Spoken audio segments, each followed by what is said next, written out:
says the administration must facilitate his return. Okay. Will the administration facilitate his return? I'm not. I'll leave that with the Department of Justice and the State Department. I think I stand by. We did the right thing for the safety and security of this country. We removed the terrorists.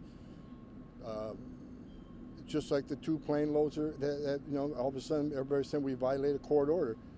These are two plane loads of terrorists that went international waters. Again, I'm not litigating the case. I'm not an attorney. I'll let DOJ handle it. But again, I think we're keeping President Trump's promise to the American people who voted him into office on #1 issue, secure the border, and remove public safety threats and national security threats. That's what we keep doing.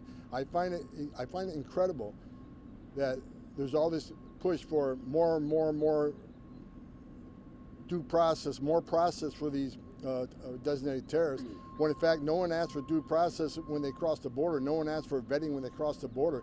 Where was all the media? Where were a lot of you all folks when 10.5 million people came to the border and you're silent? Where were a lot of these folks when they had a 600% increase in sex trafficking in women and children? Where was everybody when we had 250,000 Americans dying from fentanyl that come to that open border? Where was all the anger then? Where was all the press then?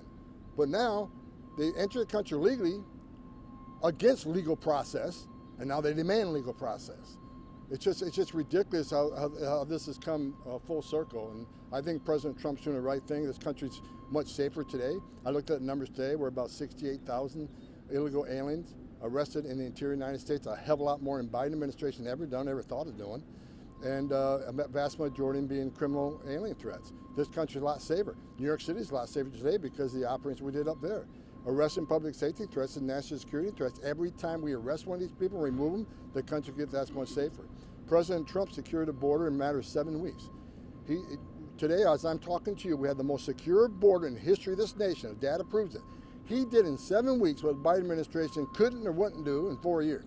This president is keeping his promise to American people. I'm happy. I walk in here every day working for the greatest president of my lifetime because I spent over 40 years doing immigration enforcement and border security. We've never been where we're at right now. The most secure border in the history of this nation right now. Lives are being saved every day. Migrant lives under Joe Biden. Over 4,000 illegal aliens died making this journey to the United States. How is that humane? That's an historic record. And again, 250,000 Americans died from fentanyl. How is that humane?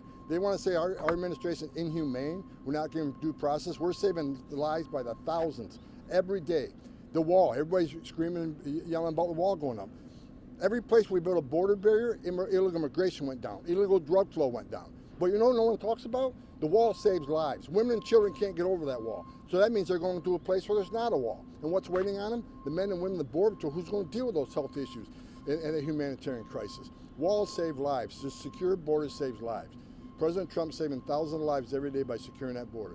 And we're going to continue, despite what the district court says.